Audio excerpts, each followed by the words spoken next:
Back in the workshop. Today I wanted to talk to you guys about some of the stuff that I've been trying to do, attempting to do, and it probably won't make sense completely because it doesn't make sense completely to me, but it's a bit of a direction in which I'm heading towards. So I had this idea of painting, like wanted to get back into painting, and I mentioned the oil paintings in my previous video. But I just kind of wanted to hit back on some of the moments in my childhood. So what I'm about to show you guys is going to look really, really bad. But for example, here is a little portrait of Cobra Commander from G.I. Joe. I'm not sure why I really like this character. And this is a bad version of it, although I like it because it is my first. This is probably my first oil painting, and it's still a little bit wet to the touch. But I messed up on the background, and I decided to rub it off because it's oil paints. They dry really, really long. And I love the way it kind of came out. It's got this kind of grungy look to it. Whereas he is looking, you know, his evil Cobra self. But I'm not really enjoying the process, and I'm not happy with the outcome in terms of the artwork itself. So again, this is my first oil attempt, and these little easels will come into discussion as well.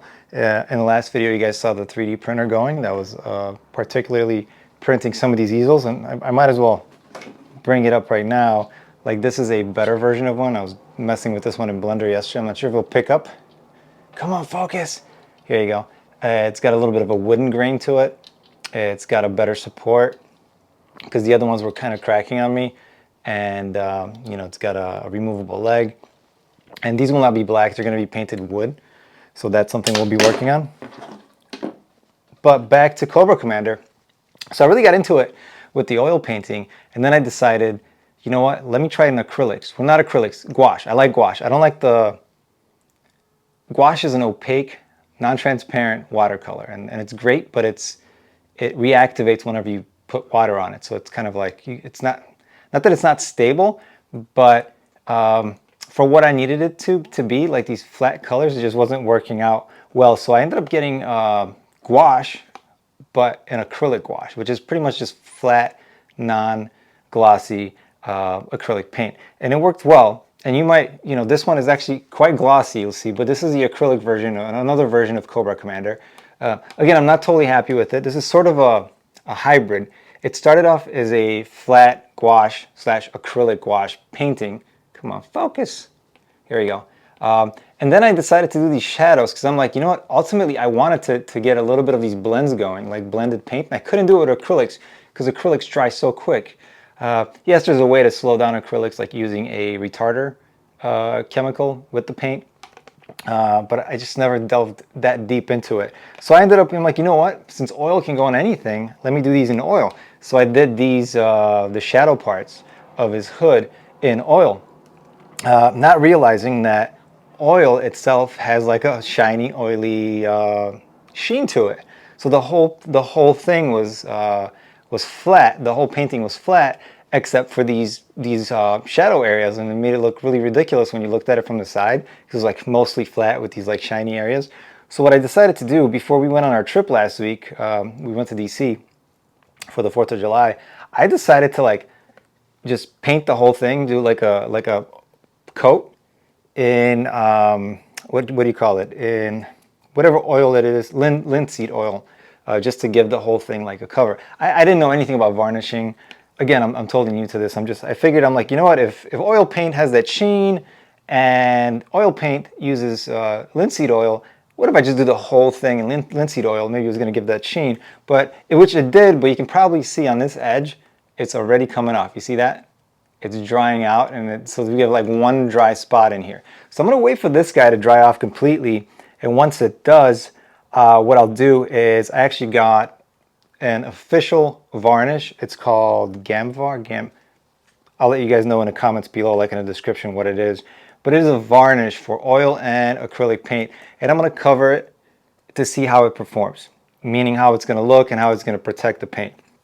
So that brings us to like the whole thing of what I'm doing, right? At least the part of what I'm doing right now is to get these kind of character portraits, like nostalgic ones. And again, I started with the oil again with the Cobra Commander. I'm not happy with this, but it sort of led me in the right direction. At least I felt it was the right direction because it made me happy. It like made me, look up some of these older shows, some of these older cartoons and movies, and it made me sort of go with it. So next up, and I'm going to share with you guys what I'm working on right now. So I love the Turtles, Teenage Mutant Ninja Turtles. So I took a picture of Raphael from the 90s movies, which are also my favorite. I took it to Photoshop and I turned it into black and white image. I also put a filter on it to give it, like, if you can see, if the camera will focus. Come on, camera. I blurred it, kind of gave it like a, just so I can get the values, right? I wanted the values because that was my difficulty with painting in general. What I've noticed, values meaning like your highlights and shadows, just the depth to get like, to make it pop, 3D pop. I was missing that. And the problem with values is that you also have colors, right? So learning values and color theory, it's difficult for me for some reason. I mean, I get it, I understand it, like, shadow areas are darker and highlight areas are lighter, but it's very difficult because you also have to mix colors. And in oil paint, which I'm using oils, I decided to sort of go the traditional way and only get three colors, three primary colors, just blue, yellow, red. Well, then you have white and black. Mostly not using black, just white, yellow, red, and blue. You should be, in theory, able to mix any color that you wanted from those three colors, four including white. So being able to mix any color that I wanted to, and at the same time getting the value, the darkness and lightness of that color going at the same time as the color itself, has been very challenging to me. So what I decided to do with this guy is to redraw him, right? So here he's ready. He's sort of ready for painting, for the painting process. And over the weekend I got this course from domestika.org. They had like a nice sale going on. So I decided to pick up a few painting courses. And one gentleman, I think, I'm going to butcher his name. I'm pretty sure it's Bob Dob, like B-O-B-D-O-B. He's got a character painting course which utilizes oils. And this guy does the values first. He separates the values from the color. And I'm like, well, how do you do that in oils? Because you don't really like do washes in oils. You kind of like, just paint on top. So ironically, he starts in acrylics. He uses gesso, which is sort of like this white stuff that they coat canvases with before you can paint on them. It's like a primer.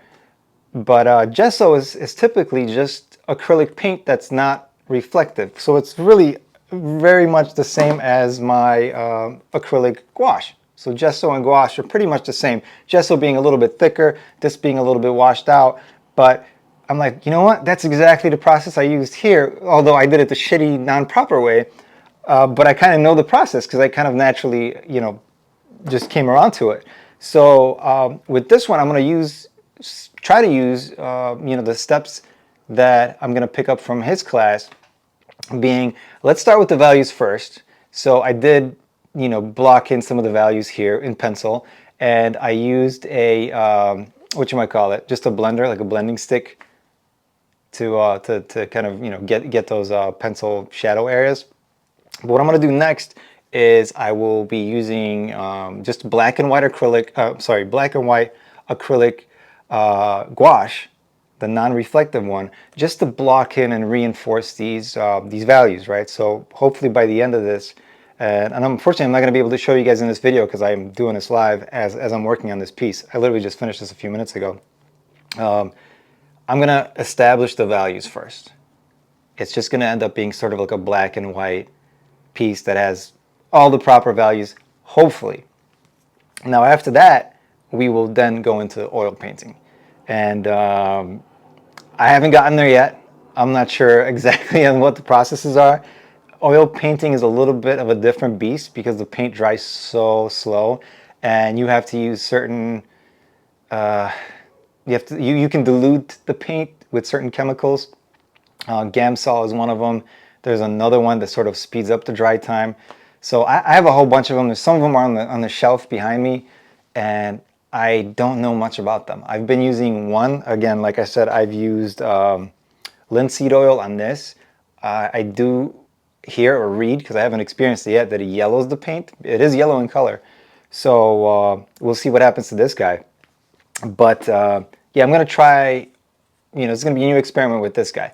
But ultimately, what I would love to do is do portraits, not just of, not just portraits, but portraits and landscapes, and just these pieces that you can put on your desk. They will come with like a nice easel that's going to be painted, like it's going to look like wood, like I'm hoping like magical wood, like like Harry Potter library type of wood. And there'll be these original pieces, none of this like reprints or anything. It's just going to be one original piece with a certificate of authenticity, and it's going to be made by me from scratch.